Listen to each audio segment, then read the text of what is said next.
మీకు బయట ఎందుకు హేట్రేడ్ ఎక్కువైంది? దేనికొద్దు నువ్వు చెప్పు అని. నాకు తెలియదు. నీకు తెలియకుండా ఉంటే యాంకర్ శివ, నీకు అన్నీ తెలుసు. అదే మీరేమనుకుంటున్నారు, ఎందుకు ఎక్కువైందని అనుకుంటున్నారు? అదే నేను ఆల్రెడీ బిగ్ బాస్ బస్ ఇంటర్వ్యూలో చెప్పాను కదా ఆడియానాతో. అది వేరు మంది వేరు. అంటే అందులో ఆల్రెడీ చెప్పాను దట్ ఒక ఆల్రెడీ నేను ఒక కమిటెడ్గా లోపలికి వెళ్ళినప్పుడు ఇంకెవరికైనా క్లోజ్ అయితే ఎవరు ఒప్పుకోరు. That won't be really good. అంటే as a matter of fact అది చాలా తప్పు, కనెక్ట్ అవ్వకూడదు. అదే చేశాను. సో దానివల్ల నెగిటివిటీ వచ్చిందని నేను అనుకుంటున్నాను.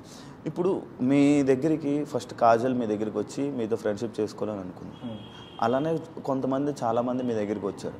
అంటే మీ ఫాలోవర్స్ని చూసి వచ్చారా?